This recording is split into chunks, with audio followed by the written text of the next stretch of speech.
Ya. Baik, selamat pagi, siang, sore, malam. Pak Hendra, kami dari kelompok 7 akan mempresentasikan proyek UAS kami yang bernama Digimarket adalah integrasi skema poin subsidi daerah dan transaksi multi merchant untuk digitalisasi retail rakyat. Sebelumnya saya Yan Marindra Putra dengan NIM akhir 019 dengan rekan saya Sandy Venita 057 akan mempresentasikan proyek ini. Next.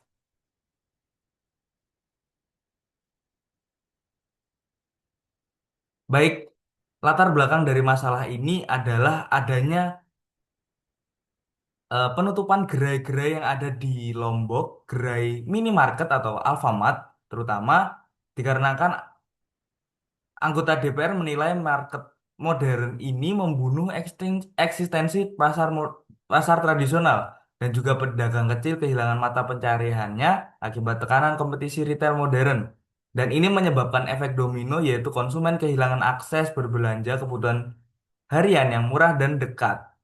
Nah, dari masalah tersebut, kami merumuskan apa yang seharusnya dilakukan oleh seorang profesional sistem informasi ketika sistem yang ia bangun berpotensi merugikan kelompok rentan, tetapi di saat yang sama memberikan efisiensi bagi mayoritas masyarakat.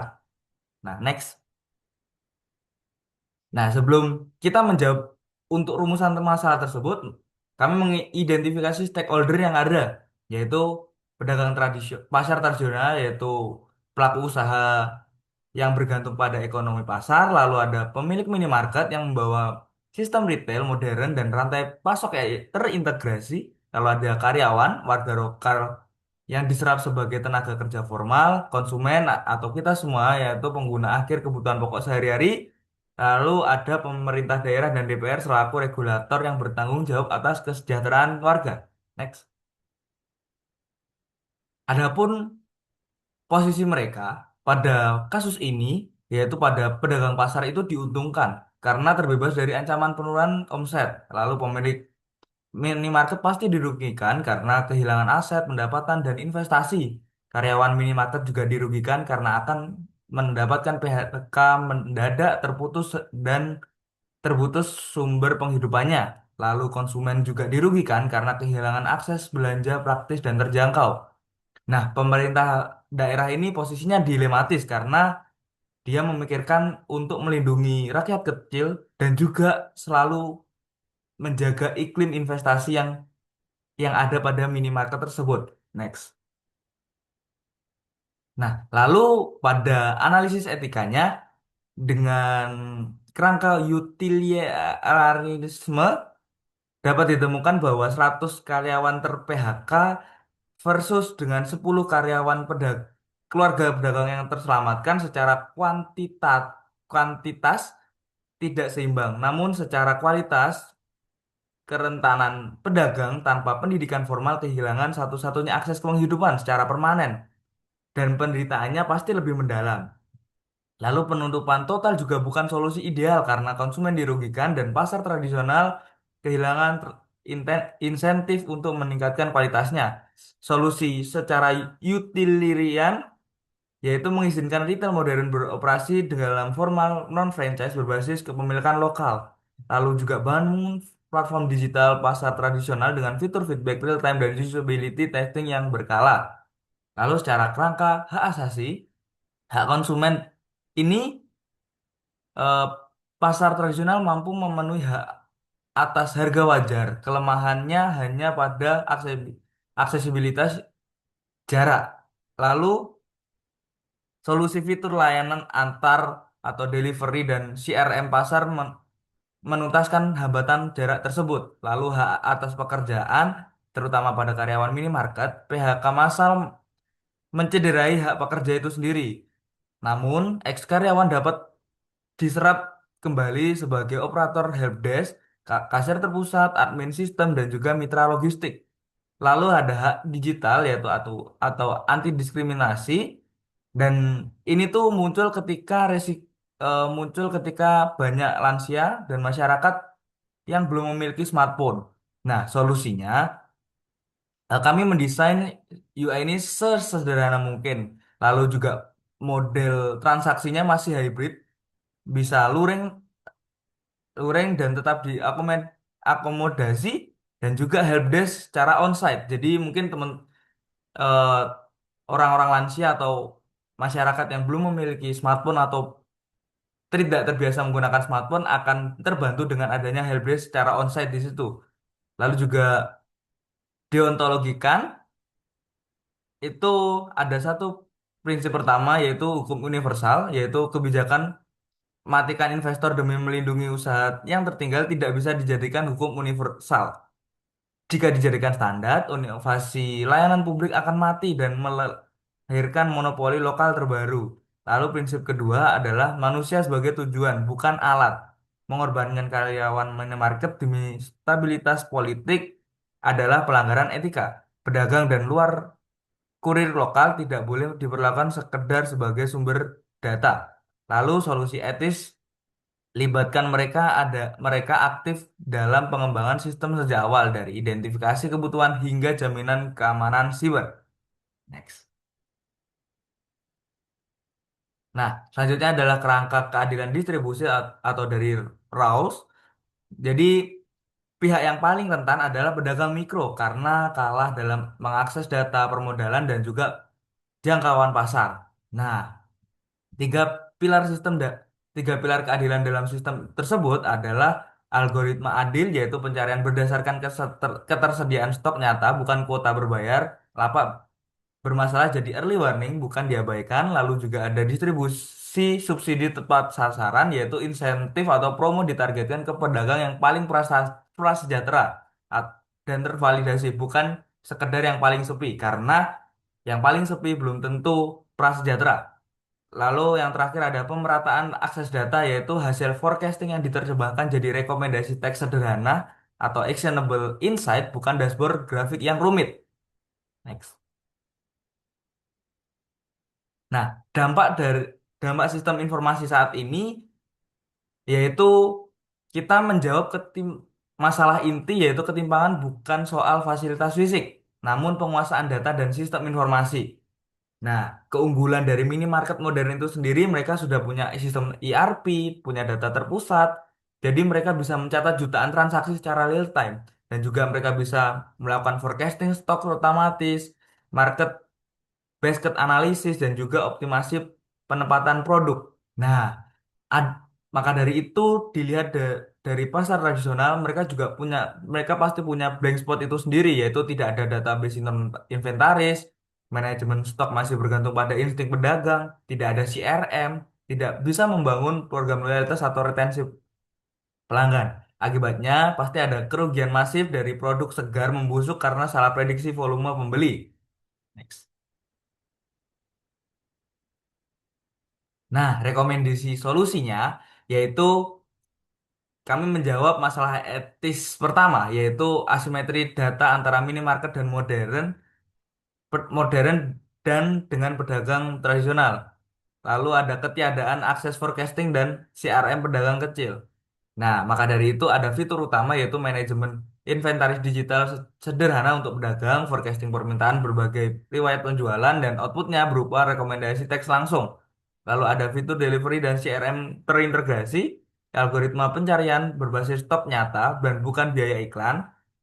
Lalu ada antarmuka hybrid, yaitu digital dan kasir terpusat untuk yang tidak melek teknologi atau yang lansia tadi. Akuntabilitasnya akan diaudit oleh pemerintah daerah atau lembaga independen secara berkala. Mekanisme feedback transparan dari pedagang dan konsumen akan dipertimbangkan. Nah, dari fitur-fitur tersebut kami tuangkan ke dalam use case. Boleh di zoom,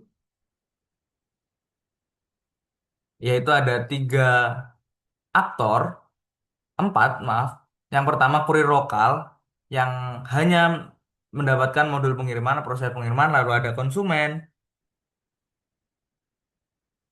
bawah, ada pedagang, bawah lagi, ada admin pasar dan juga pemerintah daerah selaku fasilitator dari sistem ini. Next. Selain dari Use case tersebut kami juga membuat mockup atau UI sederhana untuk menjawab fitur-fitur tersebut. Yang pertama adalah di home. Jadi di home ini kami buat sesederhana mungkin tanpa gambar yang susah dimaknai oleh lansia. Lalu juga ada produk pilihan atau rekomendasi produk dari sistem itu sendiri. Next. Lalu ada pedagang terpopuler atau rekomendasi pedagang yang sering diakses oleh orang-orang dan juga ada belanja produk segar, yaitu produk-produk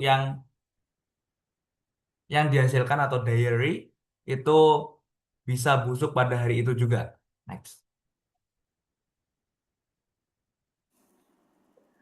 Oke, selanjutnya di sini ada menu keranjang belanja. Jadi, untuk konsumen bisa menaruh belanjaannya di keranjang dulu apabila hanya ingin disimpan dan belum ingin di purchase-kan. Kemudian lanjut ke role pedagang. Di sini di pedagang sendiri akan ada dashboard yang bisa melihat total penjualannya, kemudian ada pesanan aktif, total produk, dan berapa pesanan yang selesai. Ada juga tren penjualan dan subsidi dan performa produk.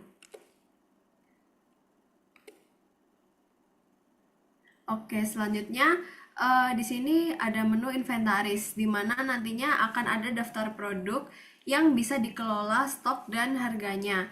Nah, di sini akan ada keterangan untuk rating dan ulasan dari pelanggan juga. Kemudian di menu laporan, nah di sini akan menampilkan total pendapatan, subsidi yang diterima, total pelanggan dan pesanan selesai, dan akan ada grafik untuk penjualan mingguan dan distribusi kategori. Oke, selanjutnya akan ditampilkan juga top 5 produk terlaris dan insight penjualan serta dampak subsidinya. Kemudian di role kurir akan ada dashboard untuk kurir di mana kurir bisa melihat berapa pesanan yang tersedia, berapa yang sedang diantar, berapa yang sudah selesai dan pendapatannya berapa hari ini, dan nantinya di bawah sini akan terlihat berapa pesanan yang tersedia, aktif dan selesai. Oke, selanjutnya di admin, di sini dashboard admin akan menampilkan secuplikan reminder, dan di bawahnya akan ada card yang menerangkan berapa pedagang aktif, total transaksi, volume transaksi, dan subsidi yang disalurkan.